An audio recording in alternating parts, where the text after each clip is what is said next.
Sejak era Paleolitikum berlanjut era Mesolitikum, Neolitikum, kemudian Megalitikum.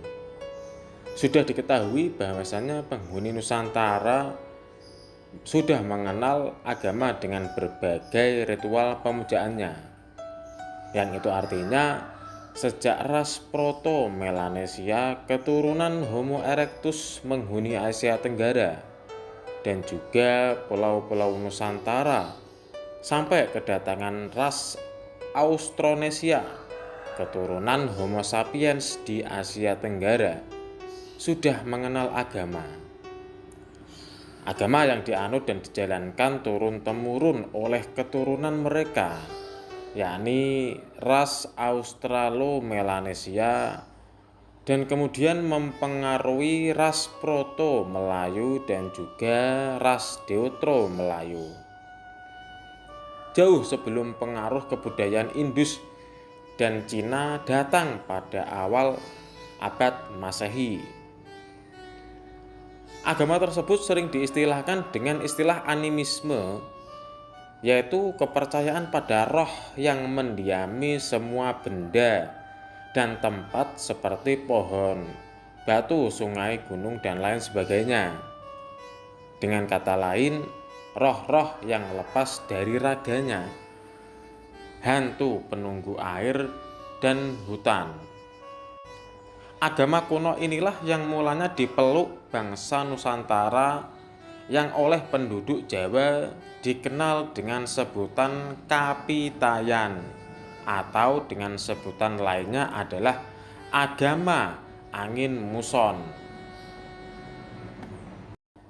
Kapitayan inilah agama purbakala yang dianut oleh penghuni lama Pulau Jawa berkulit hitam keturunan Homo wajakensis.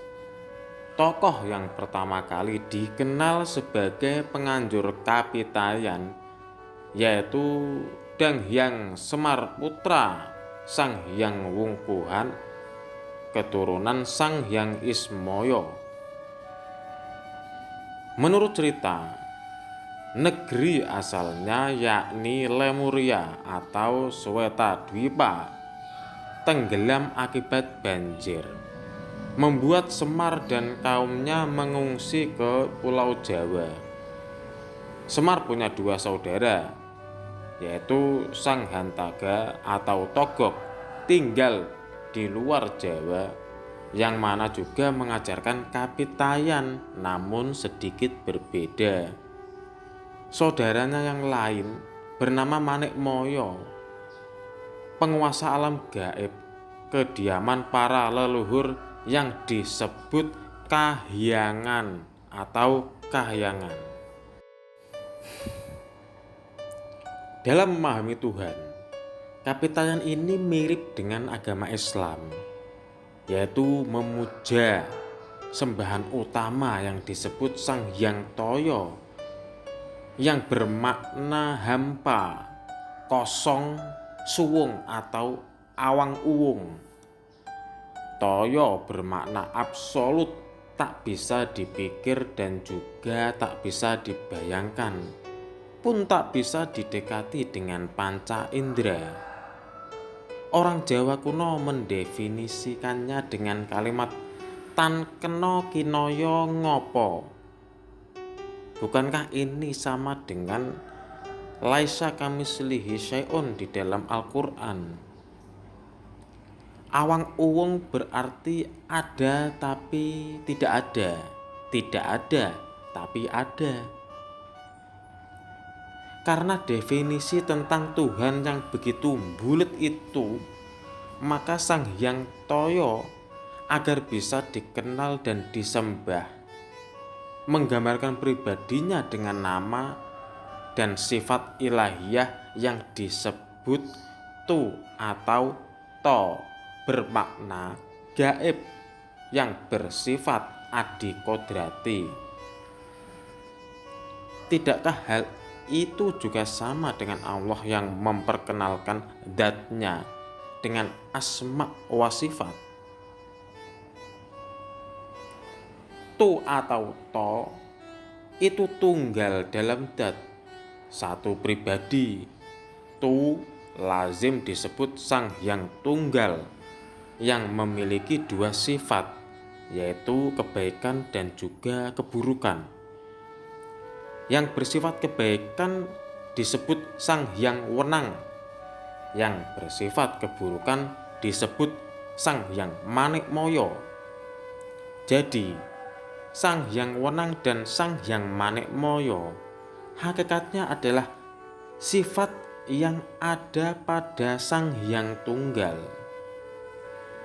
Ini bukankah juga mirip seperti kalam yang berbunyi khairihi wa syarrihi minallah, yakni kalam yang berhubungan dengan takdir. Kembali lagi ke kapitayan. Oleh karena Sang Hyang Tunggal punya dua sifat utama yang bersifat gaib, maka untuk memujanya dibutuhkan sarana-sarana, yang mana sarana tersebut bisa ditangkap oleh panca indera dan juga alam pikiran manusia. Demikianlah di dalam ajaran kapitayan dikenal keyakinan yang mengatakan bahwasanya kekuatan gaib dari Sang Hyang Toyo bersemayam atau berada pada sesuatu yang memiliki nama yang berkaitan dengan tu atau to, yang berarti tersembunyi, seperti watu, tugu, tuban atau air terjun, tuluk, tunggak, toyo, tuk, dan lain sebagainya. Cara mereka dalam memuja adalah penganutnya menyediakan sajen berupa tumpeng, tumpi atau kue dari tepung, tumbu atau keranjang persegi dari anyaman bambu untuk tempat bunga, tuak atau arak, tukung atau sejenis ayam, untuk dipersembahkan kepada Sang Hyang Tunggal yang daya gaibnya tersembunyi pada segala sesuatu seperti tungkup, tundo, watu, tugu, tunggak, tuk, dan lain sebagainya. Jadi punya ada pada suatu benda yang suku katanya ada pada kata tu atau to. Cara bersembahyang antara penganut dan para rohaniawan berbeda. Jika para penganut atau masyarakat awam, cara memujanya seperti yang sudah dijelaskan tadi. Para rohaniawan atau pentolannya atau tokohnya dalam menjalankan sembahyang dijalankan di suatu tempat bernama sanggar atau bangunan persegi 4 beratap tumpang dengan tutuk atau lubang ceruk di dinding sebagai lambang kehampaan Sang Hyang Toyo. Cara para tokoh rohaniawan dalam bersembahyang sebagaimana berikut. Tulajeg menghadap tutuk, lalu kedua tangan diangkat ke atas menghadirkan Sang Hyang Toyo di dalam hati atau tutut. Kemudian jika merasa Sang Hyang Toyo hadir dalam hati, kedua tangan kemudian diturunkan dan didekapkan di dada tepat pada hati. Posisi ini disebut swadikep, yang artinya memegang keakuan diri pribadi. Setelah tulajeg, dilanjutkan dengan tungkul atau membungkuk memandang ke bawah. Kemudian dilanjutkan dengan tulumpak, yaitu bersimpung dengan kedua tumit diduduki. Kemudian tondem, yakni bersujud seperti bayi dalam perut ibunya. Atau secara ringkas, tulajek, kemudian tungkul, kemudian tulumpak, dan tondem yang akhir. Hal itu dilakukan selama 1 jam lebih dengan berusaha menghadirkan Sang Hyang Toyo atau Yang Hampa ke tutut atau hati.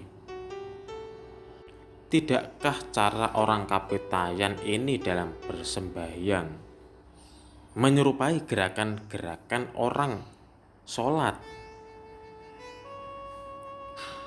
Seorang hamba pemuja Sang Hyang Toyo yang dianggap saleh akan dikaruniai tu'ah atau kekuatan gaib bersifat positif dan juga tulah, yakni kekuatan gaib bersifat negatif. Mereka yang sudah mencapai taraf ini berhak menjadi pemimpin yang digelari dengan sebutan ratu atau datu. Migrasi besar-besaran penduduk Dongson Vietnam ke Nusantara tidak begitu mempengaruhi agama Kapitayan, tak pula memberi perubahan signifikan karena pada dasarnya keyakinan mereka tak banyak perbedaan, yaitu meyakini adanya To atau daya gaib.